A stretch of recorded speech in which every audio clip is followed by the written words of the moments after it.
안녕하세요. 다시 되찾은 인생을 즐기며 살고 있는 30대 여성입니다. 여기서 즐기고 산다는 건 탱자탱자 놀면서 지내고 있다는 뜻은 아니고요. 더 이상 남에게 휘둘리지 않고 쓸데없는 스트레스를 받지 않으며 잘 지내고 있다는 얘기예요. 정말이지 그땐 왜 그렇게 나 하나만 참으면 그래도 괜찮아지겠지 하는 바보 같은 생각으로 참아가며 지냈는지 모르겠어요. 그런데 솔직히 말해서 제가 그런 마음으로 참아주고 했으면 남편도 좀 고마워한다던가 그랬어야 하잖아요?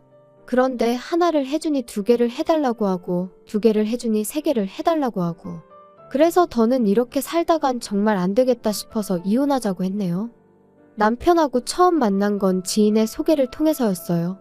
당시 남편은 구급 공무원이었고 저는 작은 회사에서 일하는 평범한 직장인이었죠.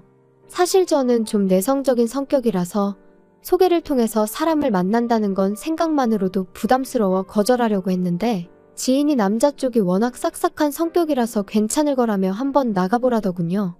그러면서 여자 나이 30대만 돼도 이렇게 누가 소개시켜준다고 안 한다고. 30 넘어가기 전에 가리지 말고 한 명이라도 더 만나봐 그러는데 솔직히 그 얘기 딱 들었을 때 기분은 별로였어요. 안 한다고 하고 싶었죠.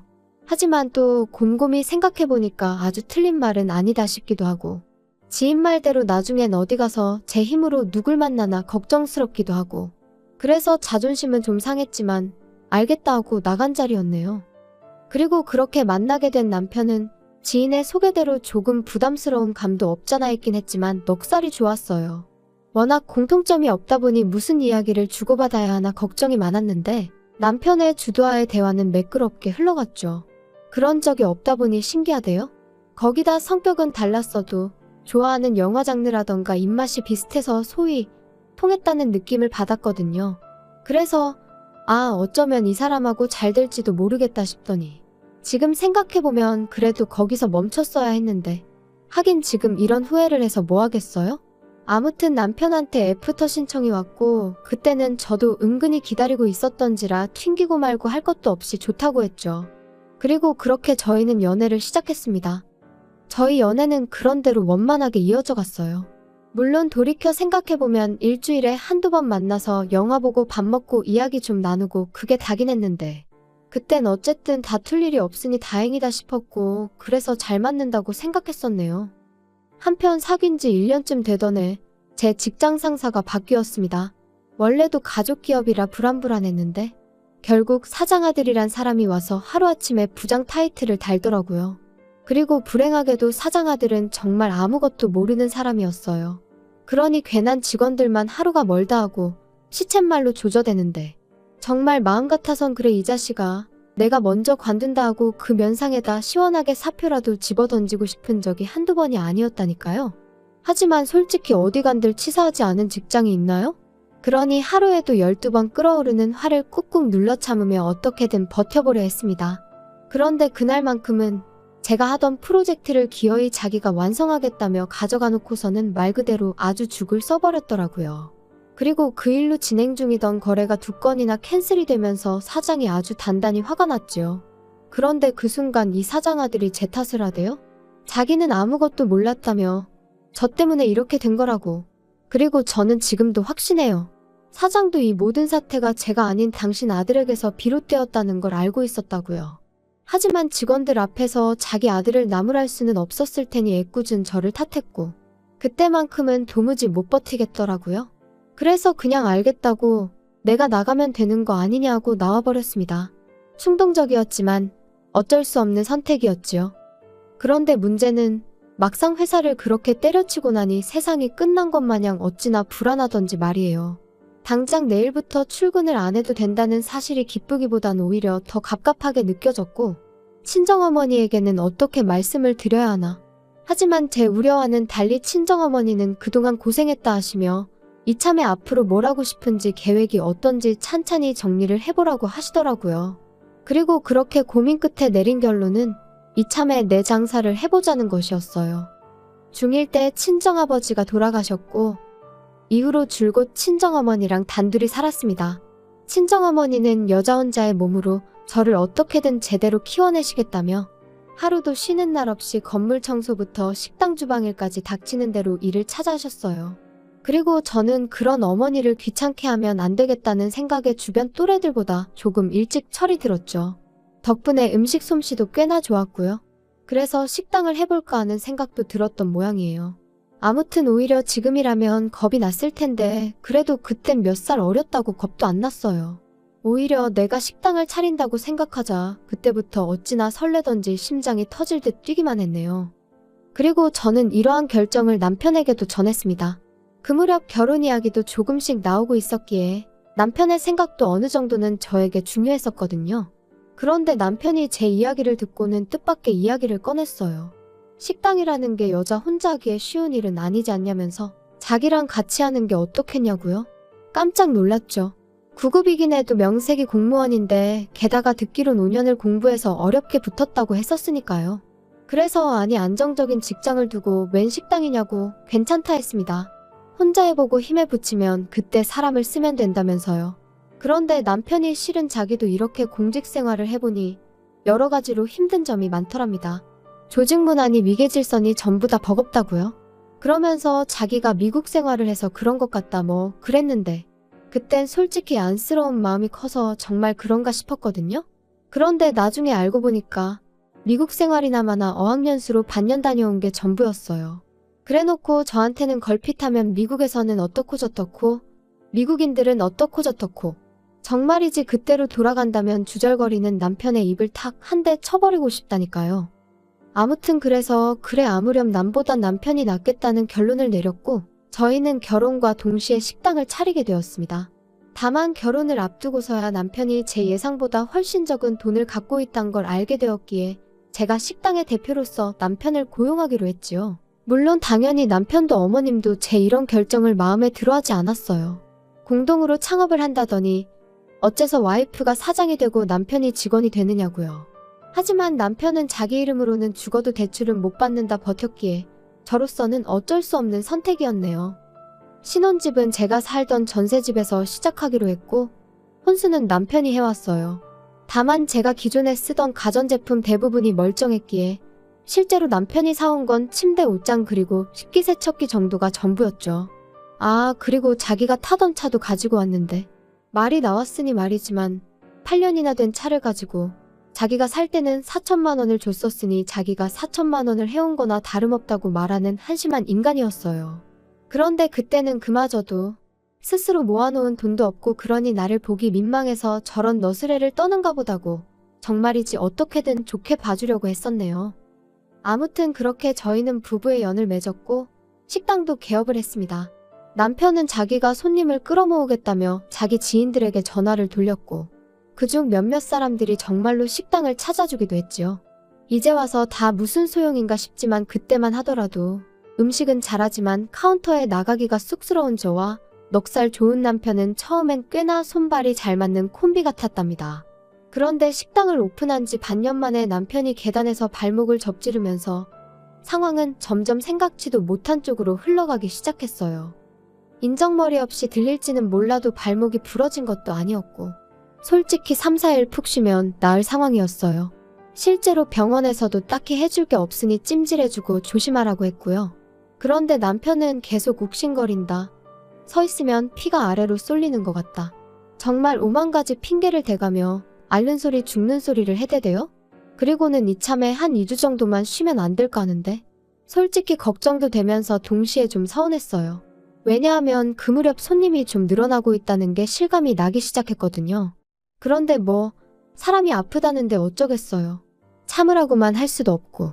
그래서 그래 이 사람도 공무원 공부부터 계산해보면 거의 10년 가까이를 쉼없이 달려왔구나. 그러니 본인도 쉬고 싶은 거겠지. 라고 제 스스로를 납득시키며 남편이 원하는 대로 2주간의 휴가를 주게 되었지요. 그런데 막상 2주가 지났는데도 남편은 계속해서 앓는 소리 죽는 소리를 멈추지 않았습니다. 아무래도 신경이 어떻게 된 것 같네 하면서 막상 병원은 가지도 않고 그리고 그때부터 조금씩 요령을 피우더니 나중엔 보니까 남편은 카운터에서 핸드폰이나 하고 있고 반면에 저는 온갖 일을 떠안고 있더라고요. 식당 열기 전에 장을 보는 일부터 시작해서 재료 손질에 요리의 마감까지 아침 9시부터 저녁 11시까지 저는 가게에 매여있는 몸이었어요. 하지만 남편은 걸핏하면 아는 사람이 근처에 왔다 하니 얼른 나갔다 오겠다. 이 사람도 다 나중에 우리 손님 될 사람이다. 나는 그냥 사람을 만나는 게 아니고 영업을 하는 거다. 핑계도 가지각색, 난리도 아니었지요. 그리고 저는 그런 남편과 말다툼을 할 여유조차 없었어요. 아니 솔직히 말하면 있어봤자 별로 도움도 안 되는 인간, 차라리 안 보이는 게 낫다고 생각한 적도 있었죠. 하지만 저도 사람이니 그날은 어째서인지 뺀질거리는 남편에게 한마디 하지 않고는 그냥 넘어가지 못하겠더라고요. 그래서 남편더러 언제까지 그럴 거야? 식당 일이 하기 싫으면 차라리 일자리를 구해서 출근을 해. 이게 지금 뭐 하자는 거야? 당신이 생각하기에는 당신이 지금 당신 밥값을 하고 있는 것 같아? 밥값이라니 너는 무슨 말을 그렇게 하냐? 여자 혼자 식당 하는 거 사람들이 알아봐. 그럼 무시해 너. 근데 내가 이렇게 떡하니 카운터를 지키고 있으니까 진상 손님도 없고 얼마나 좋냐? 원래는 오전에 장 보는 건 당신이 하기로 했잖아. 그리고 창고 정리도 당신이 하기로 했었고. 그리고 마감할 때 청소는 왜 안 해? 정말 하나하나 지적할 거 투성인데 내가 얼마나 참고 있는지 알기나 해. 왜 또 이래 진짜? 아침부터 사람 스트레스 받게. 나도 다 생각이 있다고? 그리고 장 보고 정리하고 그런 건 원래 여자가 남자보다 잘하잖아. 그리고 마감할 때 청소는 그냥 대충 하고 아침에 와서 하면 되잖아. 내가 너더러 하라고 한 것도 아닌데 왜 네가 다 알아서 잘하다가 갑자기 짜증이냐? 어이가 없다 진짜. 더 긴 말할 것도 없네. 당신 이제 월급 아니고 시급으로 계산할 거니까 그런 줄이나 알아. 뭐? 야, 그게 네 마음대로 되는 줄 알아? 내 동의가 없으면 어차피 못 바꿔. 그래 그럼 당신 관둬 그럼. 때려치면 되겠네. 저는 남편이 관두지 않을 걸 알고 있었어요. 막말로 자기가 어디에 가더라도 지금처럼 편히 일을 할 수는 없을 거란 걸 누구보다 본인이 잘 알고 있었을 테니까요. 그리고 계약서가 어쩌고 하는 남편에게 바로 이튿날 서류 준비해서 들이밀었습니다. 그러자 남편이 저더러 자기가 제가 하루아침에 회사 때려치고 나올 때 보통이 아닌 건 알았는데 진짜 지독하다면서 정 떨어진다고 빈정거리더군요. 한편 그 무렵 어머님은 어머님대로 하루가 멀다 하고 전화를 해오셔서는 현철이 말이 식당 장사가 그렇게 잘 된다면서? 물가도 많이 올랐고 저희가 원래 박리담회라서 많이 남지도 않아요. 박리담회는 무슨 아무렴 네가 뭐 손해봐가면서 장사하는 건 아닐 거 아니냐? 그런데 좀 섭섭하다. 그렇게 돈 벌어서 다 뭐 하려고? 시부모 주는 용돈은 계속해서 제자리냐? 어머님 아시다시피 물가가 많이 올랐잖아요. 그런데 음식값은 물가 따라 올릴 수도 없다 보니 정말 남는 게 많이 없거든요. 이해 좀 해주세요. 야 이해나마나 네 말대로 물가가 많이 올랐으면 우리 용돈도 올려주는 게 맞지? 내가 친구들 만나면 창피해서 할 말이 없어. 내 친구 미숙이는 그 집 며느리가 얼마 전에 명품 지갑 사줬다더라. 솔직히 속이 터졌죠. 남편이 하도 뺀질거려서 어머님한테 제발 따끔하게 한마디 좀 해달라고 몇 번이나 부탁을 드렸었는데 그럴 때마다 나몰라 하시던 분이 물가가 올랐으니 용돈도 올려달라는 게 남편이 누굴 닮아 뻔뻔한가 했더니 원인이 여기였나 싶기도 하고 그런데 문득 든 생각이 마침 식당에 일손이 부족해서 일할 사람을 구하고 있었거든요. 그리고 시댁에서 저희 식당까지 거리가 버스로 30분 정도로 그렇게 멀지가 않았어요. 그래서 남편한테 어머님이 얼마 전에 용돈 얘기하시던데 혹시 식당에 오셔서 일 좀 도와주시면 어떨까? 그러면 내가 급여는 신경 써드릴 수 있는데. 너 지금 우리 엄마 부려먹으려고 그러냐? 제정신이 아니네. 내가 공짜로 도와달라고 한다는 거 아니잖아. 내가 그렇다고 어머님한테 뭐 힘든 일을 부탁드릴 것도 아니고 서빙만 좀 도와주시면 되는데. 됐다 됐어. 시어머니 어려운 줄을 모르고 야 그럴 거면 장모님 들어와서 일하시라 해. 우리 엄마는 이미 일 다니시잖아. 거기다 거리도 훨씬 멀고. 그러니까 어차피 하시는 일 딸 식당에서 하시면 되겠네. 억지 좀 쓰지 마. 그리고 난 좋은 뜻으로 꺼낸 얘기인데 당신이 그렇게 싫다니. 알겠다 알겠어. 못 들은 걸로 해. 진짜 뭐 말을 못 하겠네. 그런데 거기서 끝이 아니었어요. 지금도 저는 제가 그렇게 지나친 말실수를 했다고는 생각하지 않는데 남편은 뭐가 그렇게 약이 올랐던 건지 기어이 저희 친정어머니한테 전화까지 드려서는 저희 가게가 지금 일손이 부족하네 어쩌네 해가며 저희 어머니더러 와달라고 했더라고요. 그리고 친정어머니는 사위까지 나서서 와달라 하니 거절을 못하시고 알겠다 하셨고 아무튼 그래서 친정어머니가 저희 가게 일을 도와주시게 되셨어요. 친정어머니한테 죄송하고 감사하기도 하고 못난 딸이 따로 없었죠. 그런데 황당한 건 남편이 저희 친정어머니를 대하는 태도였습니다. 제 생각은 그래요. 이따금씩 남편의 지인들이 오는 경우가 있었는데 그럴 때 굳이 그 앞에서 장모인 저희 어머니를 부려먹을 이유가 뭐냔 말이죠. 오히려 우리 장모님이다. 인사들 드려라 하는 거면 모를까? 하지만 남편이 보이는 태도는 어떻게든 내가 이렇게 떵떵거리고 지낸다는 걸 과시라도 하고 싶은 것처럼 보였고, 그러다 결국 저희 어머니가 일하신 지 8개월 정도 지났을 때였어요. 제가 잠깐 자리를 비운 사이에 저희 어머니가 정말 처음으로 주문을 잘못 받으셨는데 그걸 가지고 다른 손님들도 다 있는 자리에서 소리를 질렀던 모양입니다. 다른 아르바이트생이 남자 사장님이 좀 심하시다며 저에게 귀뜸을 해줘서 알았으니 망정이지. 그래서 그날 남편한테 네가 뭔데 내 어머니한테 소리를 질렀냐니까. 공은 공이고 사는 사지. 집안에서나 장모님이지 가게에서는 엄연히 그냥 일하는 아주머니 아냐?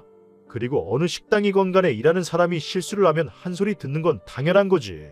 공이고 사고 장모님이면 상황이 어떻건 간에 그냥 장모님이지. 나는 뭐 할 말이 없어서 당신 지적 안 하고 그동안 오냐오냐 봐준 줄 알아? 그리고 당신이 뭔데? 식당 내에서 당신이 도대체 뭔데 어머니한테 소리를 질러? 대표는 엄연히 나야. 소리를 질러도 내가 질러. 이야, 그 코딱지만한 가게로 드디어 유세를 떠는구나, 네가. 남편과 저는 그날만큼은 정말 주먹만 오가지 않았지 크게 싸우게 되었고, 그때 이후로 저는 이따금씩 이혼 생각을 하게 되었습니다. 하늘의 맹세코 결혼을 통해 그 어떤 이익을 바란 것도 없었고 그저 다른 사람들처럼 안정된 가정을 꾸리며 평범한 인생을 살고 싶었을 뿐인데 어디서부터 어떻게 꼬여버린 건지 제 스스로가 한심하더라고요. 한편 친정어머니도 그날 일로 충격이 크셨는지 결국 한 달쯤 지나 그만 나오고 싶다 하시대요.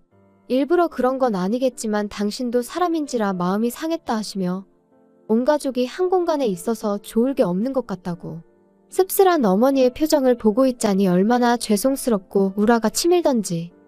아무튼 저는 그런 어머니의 마음을 조금이라도 달래드리고자 퇴직금이라고 말하면 좀 그렇지만 유럽 여행을 생각해냈어요.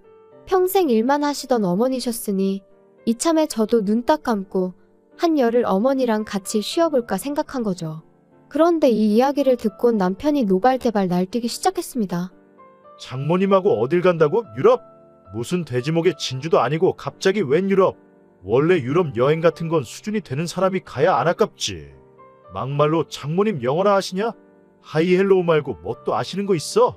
그렇다고 너는 뭐 영어 잘하냐? 진짜 돈 낭비하는 방법도 가지가지네. 웃기고 있네 진짜. 내가 벌어서 내가 내 어머니 모시고 간다는데 당신이 왜 난리야? 그렇게 부러우면 당신도 어머님 모시고 가던가. 사람이 원래 자기 그릇대로 놀아야 되는 거야. 고졸인 장모님이랑 전문대 나온 너 둘이서 무슨 유럽이냐? 그래도 유럽 정도 가려면 그 시절 대학까지 나오신 우리 어머니 엘리트야 엘리트. 그리고 나도 대학 나왔지. 우리 같은 사람들이 가야 돈이 안 아깝지. 이건 뭐. 진짜 더는 못 참겠다. 내가 그동안 몇 번이나 당신하고 살면서 당신하고 결혼을 왜 했을까 그러다가도 또 아니지. 그래도 참고 살아봐야지. 하루가 멀다 하고 그렇게 내가 내 마음을 달래며 살았거든? 그런데 이제 보니까 당신은 정말 구제불능이고 나도 더는 못 참겠다. 당신은 나한테 한 번도 제대로 고마워한 적도 없고 오히려 하루하루 불만만 더 쌓여가나 봐. 그리고 다 떠나서 나 당신이 우리 어머니한테 말 막 하는 거 더는 못 참아. 수준? 당신이나 시부모님은 그 수준이 얼마나 높아서 나한테 자꾸 빌붙어? 당신하고 사는 거 지겹고 힘들어. 정말 내 인생에 도움 하나도 안 되는 사람들이잖아. 이쯤에서 헤어지자 좀. 헤어지자고? 너 나랑 헤어지고 싶으면 식당 지분 반 나한테 넘겨. 그러면 내가 이혼해 줄 수도 있고. 내가 미쳤니? 당신이 식당 일에 관해서 한 게 뭐가 있다고. 당신이 아무것도 안 했다는 건 지나가는 동네 똥개도 알걸? 언젠가 이혼을 하게 되면 남편이 어깃장을 놓고 순순히 저를 놔주지 않을 거란 건 어렴풋이 짐작은 하고 있었어요. 하지만 이렇게나 치사하게 나올 줄은 몰랐죠. 그래서 그때부터 저는 법적인 대응을 시작했습니다. 정말 많은 일들이 있었어요. 남편이 가게에 나오면 경찰을 불렀고 남편은 남편대로 노동청에 저를 신고해 여기저기 불려다녀야 했으며 저는 또다시 그런 남편으로부터 제 재산을 지키기 위해 변호사와 기관의 도움을 받을 수밖에 없었습니다. 그리고 그런 와중에 이혼 소송까지 해야 했으니 정말이지 눈물은 눈물대로 흐르고 욕은 욕대로 나오는 날들이었네요. 그뿐인가요? 그런 와중에 시부모님은 시부모님대로 핸드폰이고 가게고 전화를 해대서는 악담을 퍼부어대지. 친족이란 이유로 그때는 경찰의 도움도 받을 수가 없어서 예전에 빌려가신 돈으로 고소를 하겠다니까 그제서야 잠잠해지더군요. 아무튼 제 예상보다 이혼은 훨씬 어려운 일이었고 2년이란 시간 동안 저는 원형 탈모가 생겼을 만큼 지독한 고통을 감내해야만 했습니다. 하지만 결국 법은 제 손을 들어주었어요. 비록 남편에게 퇴직금을 줘야 했지만 이혼의 대가라고 한다면 그까짓 건 아무것도 아니다 싶었죠. 게다가 시부모님이 급하다며 빌려가셨다가 안 주신 돈은 솔직히 받기를 거의 포기하고 있었는데 막말로 남남되는 마당에 그걸 왜 포기하나 싶대요? 그래서 이혼 확정되자마자 고소했어요. 시부모가 약속이 다른 애였전에 해댔지만 예전과는 상황이 달라졌으니 자기들도 큰 소리만은 못 치더라고요. 아무튼 그래서 싹 다 받아냈으니 여러 가지로 몇 년 묵은 채증이 한 번에 내려가는 심정이었지요. 한편 그렇게 완전히 남남이 된 이후로 남편의 소식은 한동안 들은 바가 없었어요. 그러다 얼마 전 지인의 지인이 전하기로는 시부모랑 같이 지방으로 내려가서 식당을 차렸는데 망했답니다. 왜 망했냐고 물으니 처음부터 남편은 카운터 볼 생각뿐이 없었고 그러니 재료 손질부터 서빙까지 전부 다 일하는 사람을 썼던 모양이에요. 그러니 뭐 막말로 남는 게 있었겠어요? 게다가 시부모님 집으로 담보 잡아 그걸로 권리금 1억인가 주고 들어갔었다던데. 지방에서 권리금 1억이면 그것도 보통이 아니거든요. 아무튼 뭐 들으면 들을수록 한심한 생각만 들고 동시에 갈라서길 정말 잘했다. 정말 잘했다. 뒤늦게나마 제 스스로에게 너 참 용기 내길 잘했다. 멈추지 않길 잘했다. 그렇게 말해주게 되대요. 저를 올가매는 남편이란 작자를 끊어내고 난 지금 저는 그 어느 때보다 훨훨 날아다니는 기분이에요. 혹시 여러분 주변에도 여러분이 앞으로 나아가는 걸 시샘하고 어떻게든 끌어내리려는 사람이 있나요? 그렇다면 저는 가차없이 그 사람과의 인연을 끊어내시라 말씀드리고 싶어요. 사실 인연을 끊어낸다는 게 결코 쉬운 일은 아닙니다. 순간순간 마음이 약해질 때도 있고요. 내가 잘하고 있는 건가 하는 의구심이 들 때도 있거든요. 하지만 그 고뇌의 끝에는 그 어느 때보다 환하게 웃고 있는 자신을 발견하게 될 거라고 제가 이렇게 장담할게요. 들어주셔서 감사합니다.